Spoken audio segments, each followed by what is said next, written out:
Hello, everyone. Welcome once again to our webinar cycle. On this occasion, we will be talking about transforming the past into future, a very interesting talk that we will have by Ramiro Galvan. He is head AI innovation at Accion Point, which is one of our partners, and the dynamics will be usual. First, we will have Ramiro's presentation, and then we will have a Q&A session towards the end. This webinar, as usual, has simultaneous interpretation into English and Portuguese. So if you wish to choose that feature, the only thing that you need to do is click on the icon in the bottom part of your screen and choose the language of your preference. Without further ado, I'll leave you to Ramiro. Good afternoon, everyone. Thank you so much for joining. Okay, so let's start this presentation. The idea is to tell you how we are using at Accion Point AI to manage legacy systems, which is one of the main points that we covered in the Accion Point talk that we had in late September. And for those of you that couldn't make it, this is a great way to see some real live use cases of how you can apply AI. I've been introduced by Aníbal already. I work at Accion Point. I've been here for 18 years. Imagine I've been in all areas, and I'm leading now AI strategies. For those of you that don't know about Accion Point, we work with GeneXus in Argentina and Colombia. We also work with Bandotal, more than 40 years of experience, offices in Argentina, Colombia, and the US. And today's agenda will include first the problem that we have, that we are trying to address, then the opportunities. We will talk a little bit about how we are adopting AI within our organization, and we will have some final remarks. So that is a bit of what's going to happen today. First, let me give you some context as to what is happening in the market and the analysis done by artificial intelligence, which has been updated up to late October, early November. And for those of you that don't know much about this, what's happening with the different providers, LLMs, how they are overtaking one another, the OpenAI, which is the black line, you can see that is leading the benchmarks nowadays, but Gemini was also a big player. It is a big player. There are some other LLMs. So it is quite revolutionized. And also for the use that we make of it today, it's important to bear in mind that there are different models. And we're telling you this because they say that some people that come to our talks, they tell us that they don't know that much about AI or the context. So that is why we want to have everyone on the same page so that you can better understand the current landscape. The problem that we started having first with customers, and then we detected that we had opportunities and prospects and so on, is the management of legacies. Yeah. Nowadays, we have more than 300,000 million global lines that are active, and this is actually the lower part of the estimation. I don't think that anyone has counted them one by one. These are just speculations, statistics, but we have 300 billion lines of COBOL. Almost half of banking systems are running on mainframes. They're more than 20 years old since they came to the market. IT areas spend roughly 70% of their budget on updating legacy systems, and only 23% of companies have updated documentation. The rest, we are part of that 77% where we don't have good quality documentation. It is messy, it is dated, information is incomplete. So that is one of the main issues that we are coming across, and that's where we think that we can bring AI in. This is what we call, and you must have heard this, the crisis of knowledge. Non-existent documentation, experts that are retiring and new people coming in, they don't want to learn or they're having some reluctance to learn, and it's difficult to have talent for legacy systems. You lose knowledge with turnover when a person changes companies. They take that knowledge with them, and also the dependency on gurus or people who dominate the system and they are the experts. And we know that there is this guy in the company that knows everything about this system. Well, that's the case. So those are the main issues that we are facing. I would like to start this presentation by playing a bit of what if. What if AI had existed in some of the times in which most of us, those of us that are not that young anymore, have been through? What if AI had existed? Uh, let's think about the year 2000. My first job was in the year 2000, and they told me, "Would you like to work in a software company? Do you know how to code?" I said, "Yes, I've been doing that my whole life. You know, I went to my desk, they gave me uh, a paper ream, not a computer, and basically there were definitions and fields and dates, and I needed to start going through that. So I was using a ruler to go down the lines and to highlight where the attribute was used. If AI had existed back then, that job would not have existed, and I would have done something else because I was studying something completely different back in the day, and maybe I would have never had my first job in technology. Then we had a web architectures, and we started migrating our systems, our Windows system, uh, to systems that were web deployed. And if we had had AI assistants, it would have been much easier. Of course, some people had GeneXus, but still, it meant a change in the way that you thought about how to build systems, new tools, new integrations, concepts, and so on. That with AI, it would have been much simpler. When we were at peace because we had gone through this web migration, the mobile revolution came along, and here we go again. We had to change architecture. We had to go back to devices and service layers,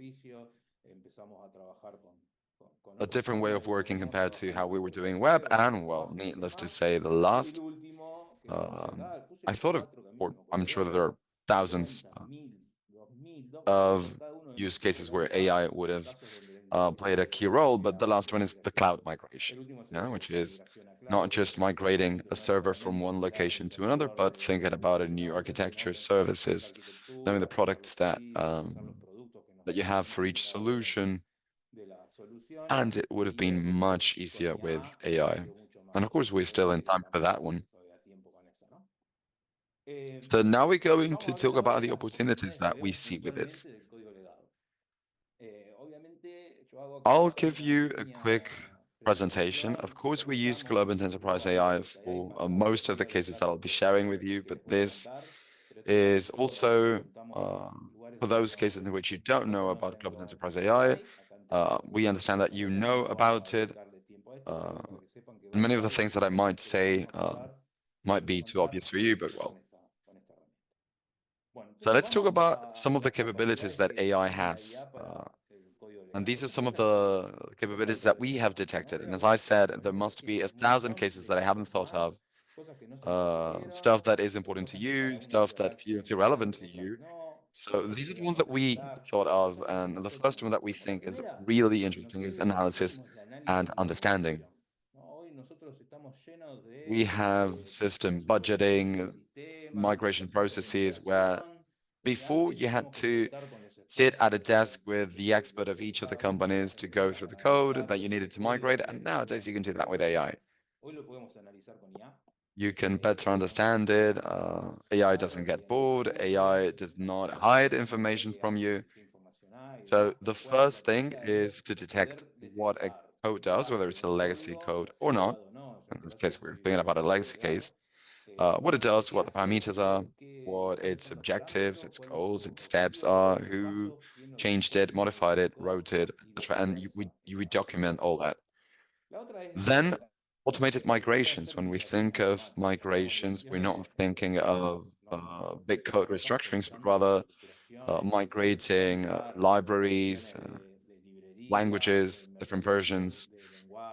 Uh, the word automatic is kind of tricky because I've never come across automatic migration. We have some things that will boost it in a way that will help you be more organized, but you need to do some manual work. Then test generation. We need to test what we are going to look at, and given that we're looking at code and we're generating knowledge, we can contemplate all those use cases that will comprise the whole coverage for a unit test, for instance. And yeah, you can have comprehensive testing and other kinds of testing. It's not just about leaving it in a jet, but also about generating documentation at the same time, whether it's for legacy code or for code that is going to be modified on a daily basis. And also knowledge preservation. Of course, for people, people remain very necessary, but now you can ask a question about your system and what's happened to your system, regardless of what happens to people. So this is a very interesting virtue that AI has to offer in preserving knowledge, of course. Accelerated training. When you have a new person in a team that they don't know, it happens. We say, hey, this system was built by this guy and we don't know what it does, and now we need to change it, and we are completely at a loss here. So we can definitely leverage AI to both as developers or as users or testers, why not?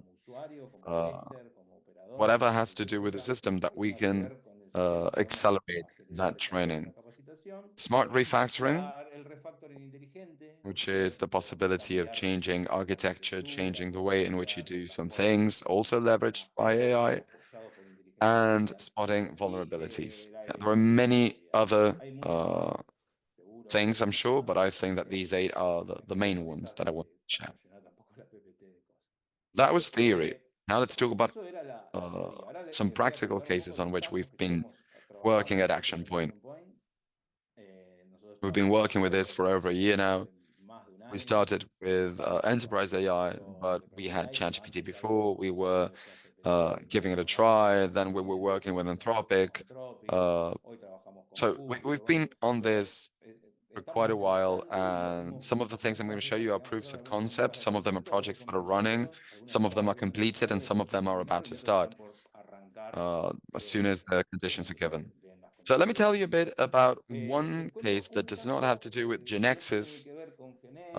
In fact, it was not done with enterprise AI, which is the case of a leading bank in Argentina uh, that was having a bunch of programs in COBOL. I wrote 50,000 because that was the number that we found. Of course, it's not very accurate.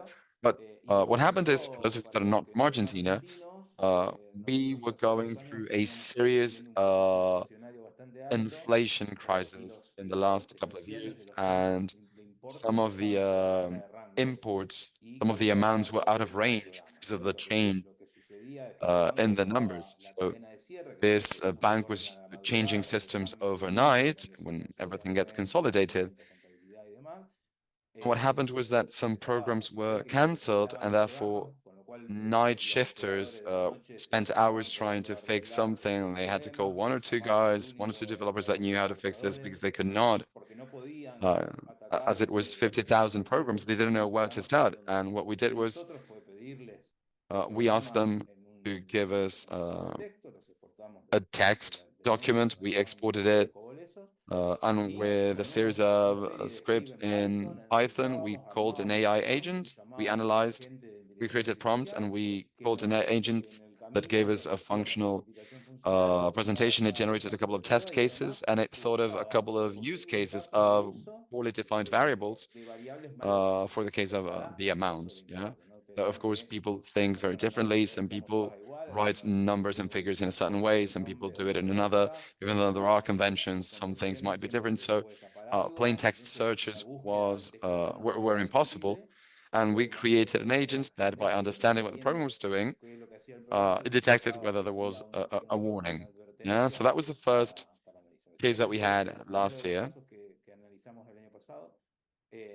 Then we have another case. This was done with Global Enterprise AI. There is a company in the beverage sector that all the systems manuals. It's a big company with years of experience in the market, with a number of manuals of the operations of the system, not with the construction, not with the building or the structure of the application or technical stuff, but rather how you operate the different processes, how the application is supposed to work. And what happened was that every single time that there was a new person, they spent hours and hours going through manual, and functional analysts that had to modify some of the processes spent hours and hours searching for information. So we created a RAG assistant because all information was in a single SharePoint, and we ingested the SharePoint into a RAG, and we tweaked it a little bit, and it was good to go. This is another case of a ministry in Colombia that had, well, they have uh, Java 1.7 application with Spring 3.0.5, and they wanted to migrate that to Java 11 with Spring 5.3. And what we did was 94 classes, 8 modules, number of programs, different settings, um, the database, everything was very complex. And what we did was to generate the migration. For those of you that know, Java 1.7 to 11 implies huge changes, the same thing between the different versions of Spring. So it was not that easy, not like what would happen uh, with GeneXus, that you go from 1.9 to U9 to U12. So you need to make a number of changes in how you use the application. And so we migrated it, but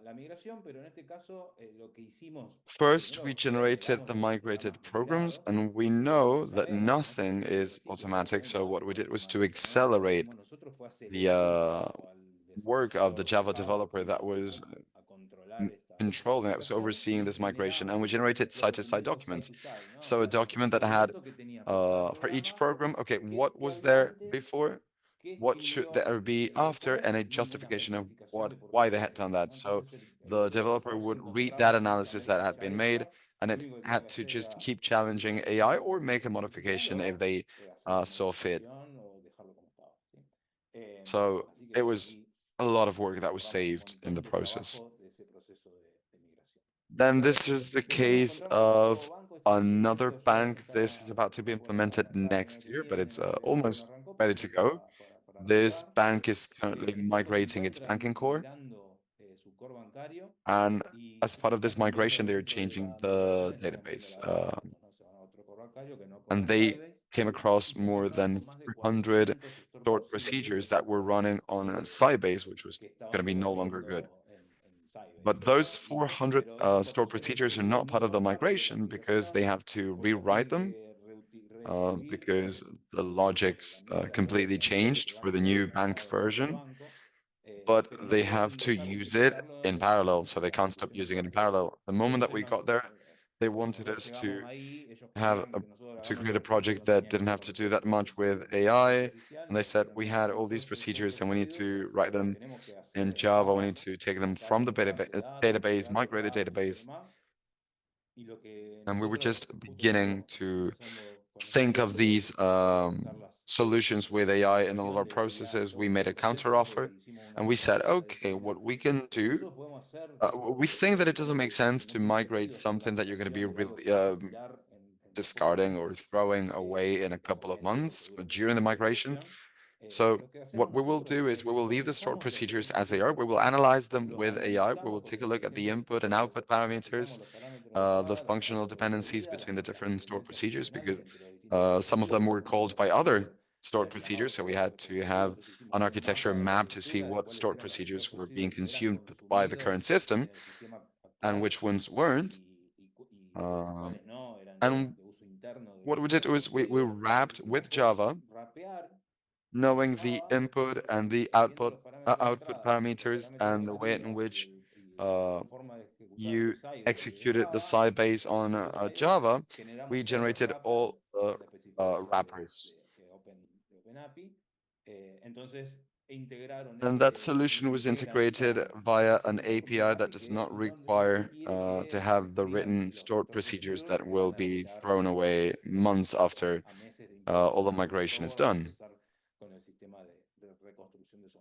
So in this case, we promoted an AI solution, which was a completely different thing than what we had been asked. And the last case that we have is our own, as a software house with more than 40 years of experience in software development.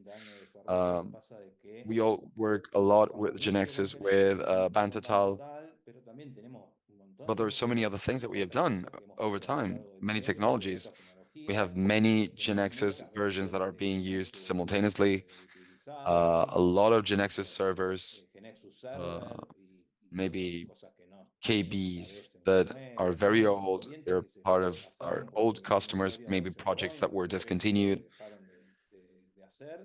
And there is a lot of information floating around the company. And what we did was a process for GeneXus KBs that what it does is it reads the XPZs and it generates automatic documentation for those KBs, and we generate a RAG assistant for each project.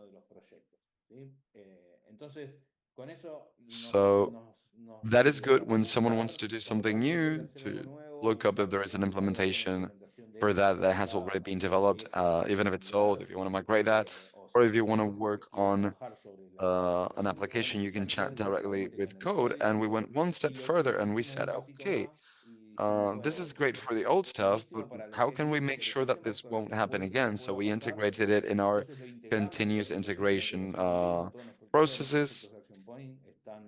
And we have, of course, a DevOps culture and continuous integration in our processes. So we put in the pipeline a step that basically what it does is it downloads the XPZ from the commits that are being processed. And we do code review, documentation. We save the documentation in a documentation repository that we have, and we validate that there is a history in Jira that validates that. We add comments. We have basically automated all that so that this won't happen again in the future, and we'll be overcoming this challenge again because you have new people and no one wants to waste their time looking things up. So sometimes they start from scratch, and that is what we've been doing regarding AI. I was requested not to speak so fast. Uh, the interpreters are not AI, they're human beings, and maybe I'm speaking too fast, so I'm going to try to slow things down. Um, Now I will tell you a bit about the roadmap of adoption. Sometimes it happens that we are having a conversation with someone, we're telling them about what we're doing, and they say, oh, that's exactly what we have to do. And they want to go to the end product, but they don't want to go through the traditional path or the natural path, let's say, of adoption processes. So there are, of course, different adoption roadmaps. The one that we like best is this one. There's one that includes only 3 levels, 3 steps. But these are maturity levels in a company so that you can become a company that uses AI not just for the clients, customers, but also for your internal processes and for the way in which you interact with the information that the organization has. So uh, let me tell you a bit about the path that we have uh, done in Accion Point. We were 2 or 3 people that knew about this, including myself, and we started addressing some projects. But the thing is that what we need to do is to have the whole company adopt AI. So I'll tell you a bit about the roadmap for this so that you can make it to full adoption. I think that we are somewhere like halfway through. Yeah, of course, very theoretical. Level number five is ideal, but very difficult to achieve. Level one is individual adoption. This is basically allowing people to have AI tools. It happens today that a bunch of people use ChatGPT because they use the free version, because they pay for it. They get Gemini because they have a subscription, but no one has a course, and yet everyone is using it for something, whether it's to answer an email or to check their code, the code that they're writing. So they do that individually, and that is the first thing that we need to do as a company. We need to be part of that process. Yeah, giving our teams tools and helping them to think of how to implement AI. Sometimes the more technical areas, it's easy to have the conversation with them, but with the soft skills areas such as HR or admin or commercial teams that they don't work so heavily with the AI, we need to give them a hand. That it's not just for writing a reply, but also for market analysis, for understanding your competition, finding prospects, etc. So the first thing is to give them individual tools. Uh, and you have an example of documentation there. Yeah.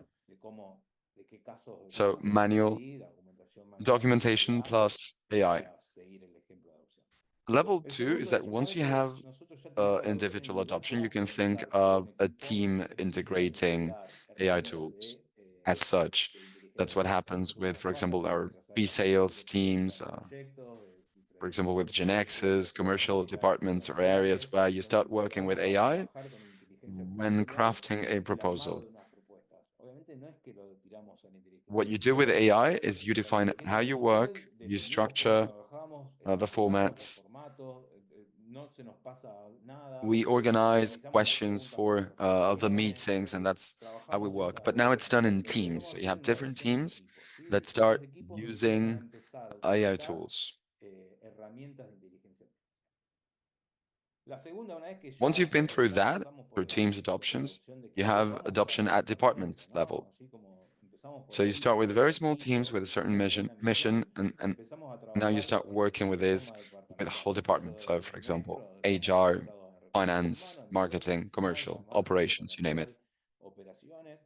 And those are the areas in which you start having internal decision making to implement technology and to use AI. And we are part of that adoption path.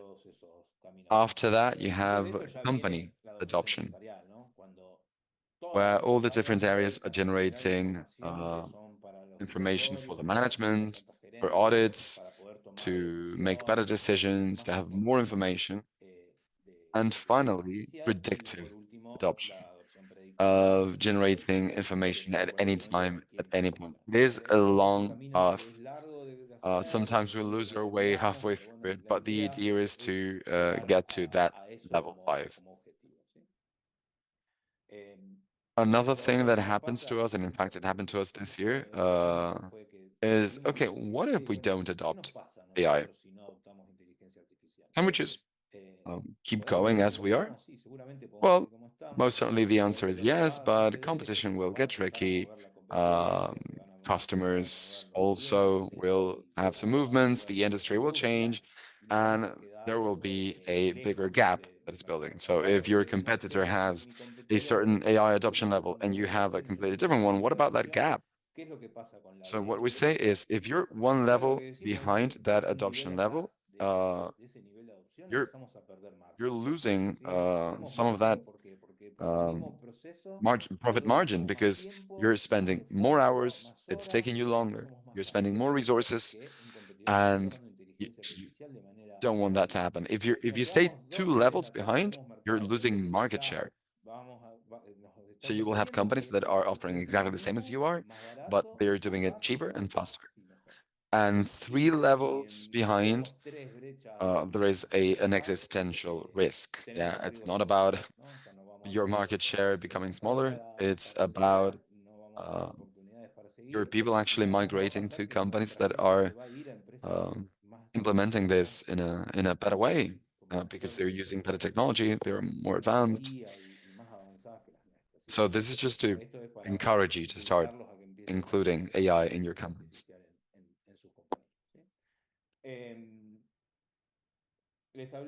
We had that what if exercise, and now let's think of what should we be prepared for. You never know what the future has in store for you. There are some things that we know are happening, but there's still so much uncertainty. So what would happen if there is quantum computing that companies have begin to have? That's going to be a completely different paradigm shift in how you develop applications and how you integrate the new processes. I don't know how this is happening, but quantum computing is scary for Bitcoin. It is scary for those that work with smart contracts, with security issues, but it's definitely going to attack us from a different angle. The same thing is going to happen with AI regulations. Nowadays, we don't have AI regulations, or at least not strong regulations. I mean, there are bans, but not regulations. And what's going to happen is that we will need to start working with AI regulations. And what better to use AI to regulate AI? Then we have edge computing. This is associated to robotics, IoT. Um, now that we are having so much artificial intelligence, there's going to be more edge computing. And we need to rely a lot on our phones, not so much on the web. This is going to change the way that we build our systems, and for that, we need AI. And then when Web3 comes along, which is this management of smart contracts, cryptography, and so on, becomes a company standard, and we will have to use smart contracts. Well, it is going to be much easier if you're using AI.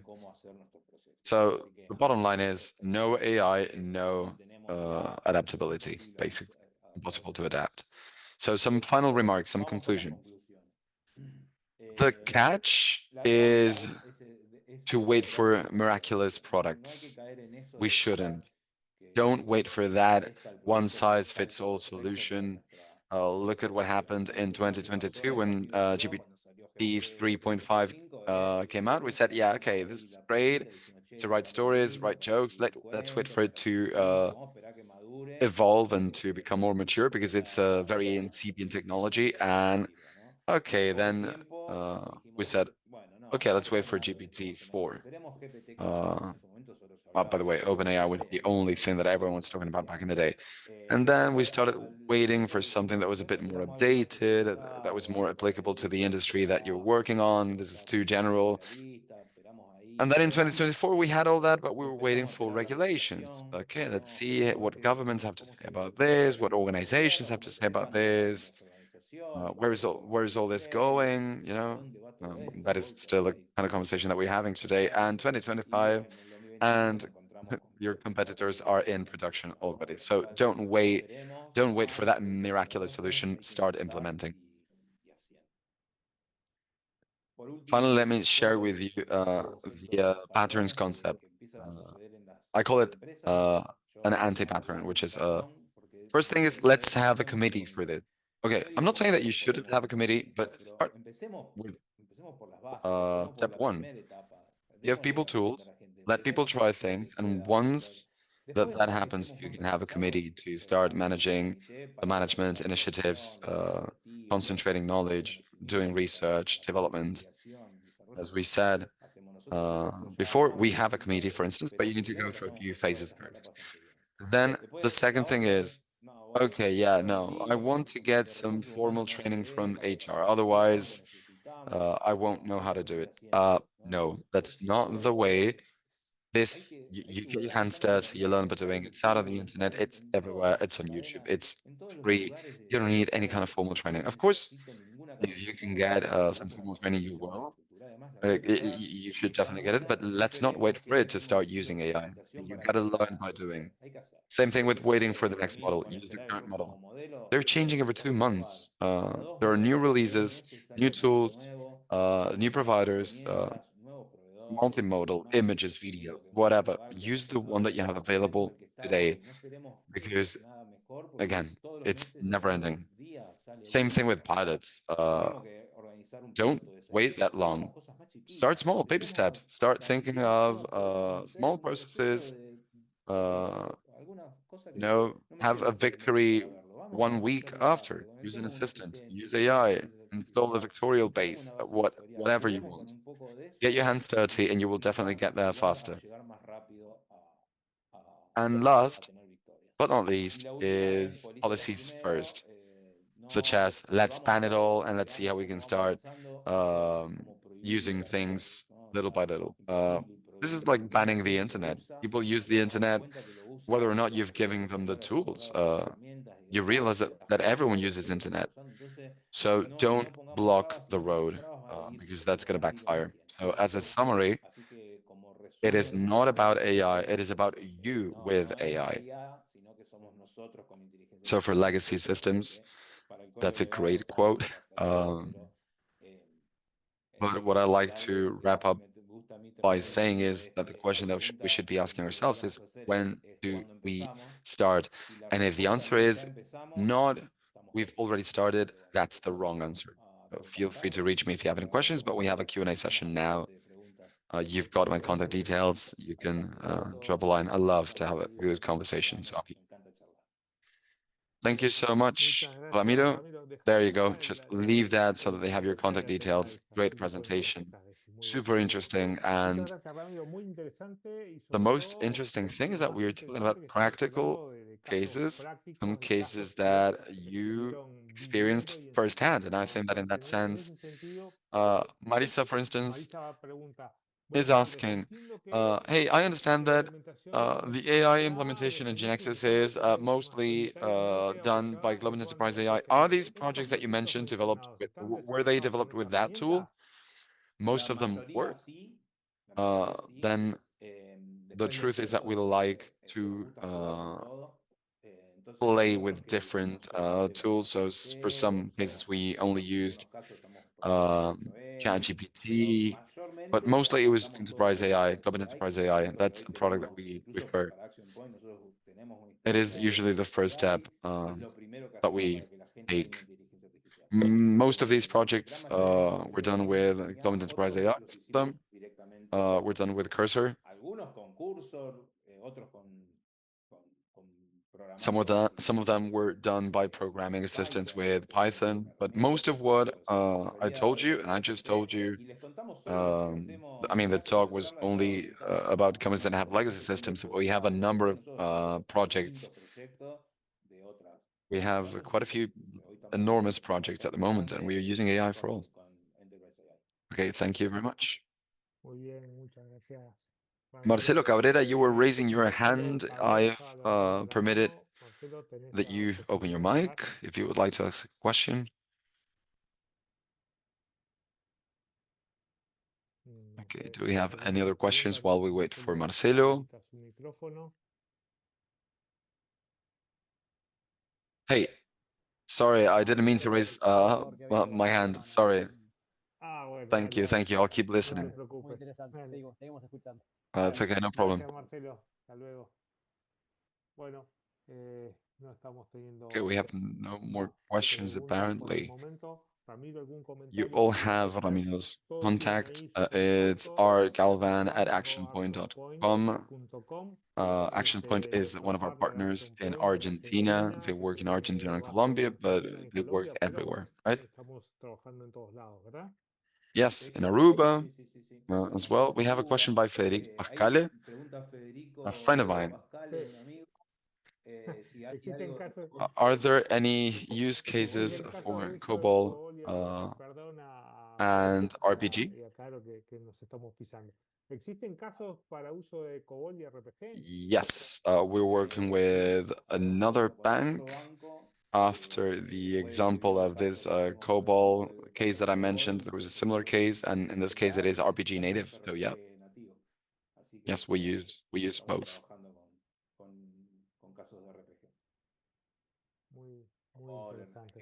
And for that, AI is amazing for COBOL RPG. For uh, object-oriented programming, it might get tricky, but for COBOL RPG, it is perfect. Okay, great. Okay, it seems like we don't have that many questions. Anything else? Any closing remarks?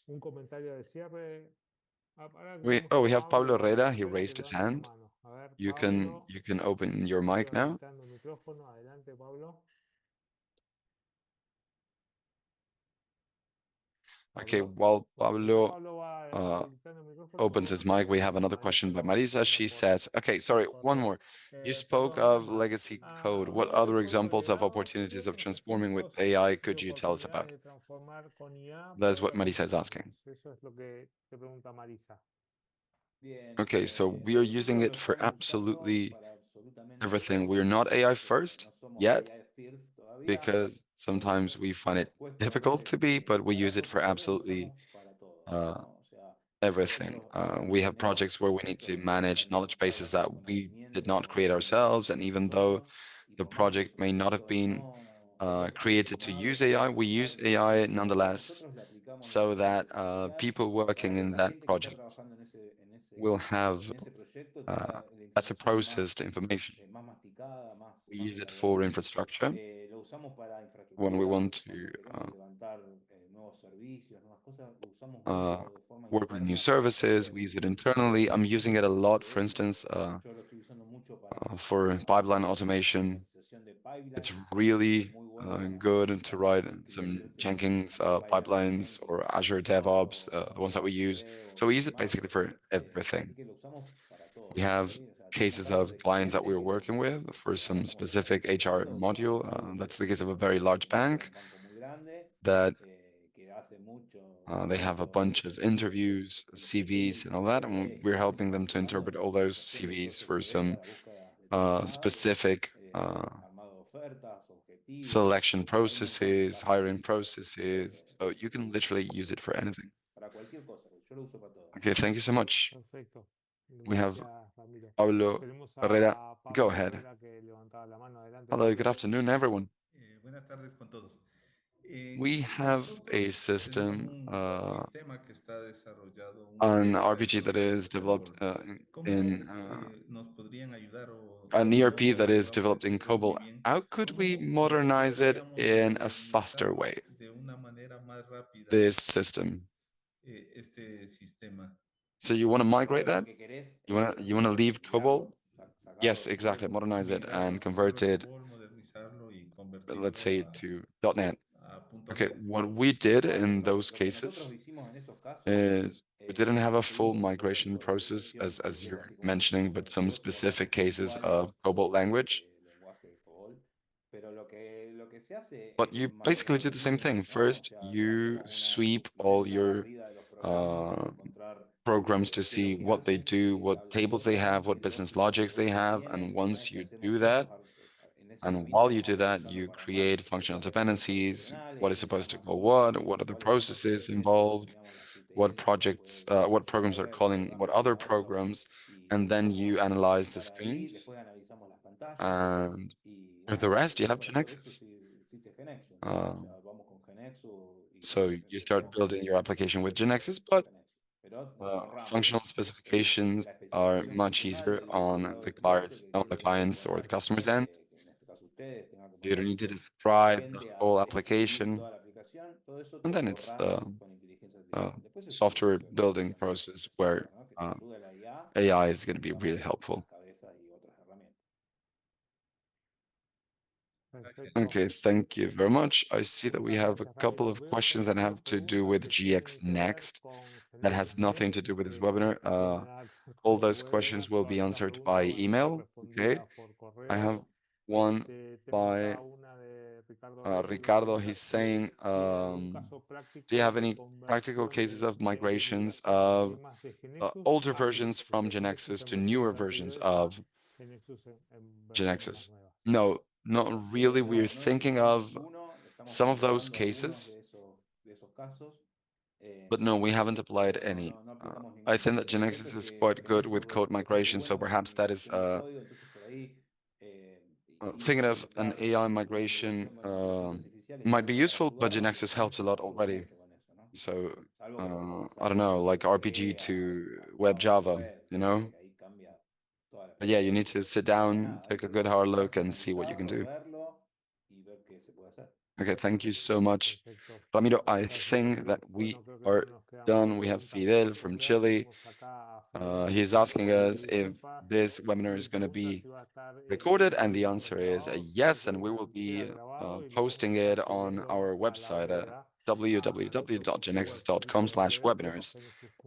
And there you will have the different webinars that are coming up lined up until the end of the year, and we're thinking of having a couple of surprises regarding webinars and their content. I have nothing left to do but to thank you so much, Ramiro, for this great presentation that you shared with us, and thank you all for attending this webinar today. Thanks a million. Have a great day and see you the next time.